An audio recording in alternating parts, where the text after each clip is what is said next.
Hi மக்களே, இப்போ பாருங்கள், நான் வந்து ரேஷன் சாப்பாடு தான் செஞ்சிட்ருக்கேன். இந்த ரேஷன் அரிசியில் என்னென்னமோ கலக்குறாங்க, என்னன்னே தெரியல. நானும் எவ்வளோ நேரமாக கழுவி எடுத்து வந்து வெள்ளை வெள்ளையாக இருக்குது பாருங்கள். இந்த மாதிரி நிறைய இருந்தது அரிசியில், அதை எடுத்து பார்த்தா எடுக்கவே முடியல. சாப்பாடு பொங்கினா இந்த மாதிரி மேலே நிறைய வருது, சாப்பாடு மாதிரி வருதுங்க. இலவச அரிசி வழங்குறாங்கன்னு சொல்லிட்டு என்னென்னமோ அள்ளி போட்டு தராங்க. தயவு செஞ்சு அது மாதிரி கொடுக்காம மக்களுக்கு நல்ல அரிசியாக கொடுக்க சொல்லணும்.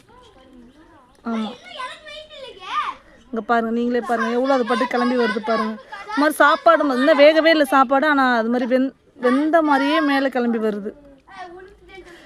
பாருங்கள், அரிசி அப்படி தான் இருக்குது. ஆனால் அதுக்கு மேலே பார்த்திங்கன்னா இந்த மாதிரி பொரியை ஊற வச்சு அப்படி இருக்கும், அந்த மாதிரி கிளம்பி வருது நிறைய. அங்கே பாருங்கள், எடுத்து போட்டிருக்கேன் பாருங்கள். மக்களுக்கு நல்ல அரிசியை கொடுங்க.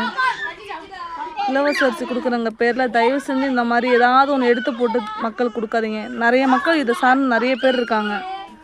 நல்ல அரிசியை கொடுங்க.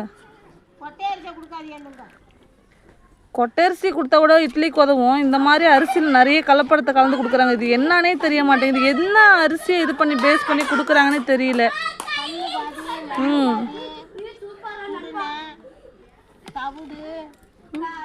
இப்படிதான் மக்களை இருக்கு.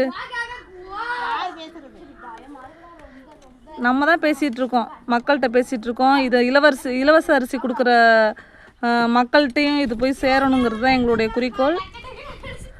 சப்போர்ட் பண்ணுங்கள், நல்ல அரிசியை கொடுங்க மக்களுக்கு. ரொம்ப நன்றி.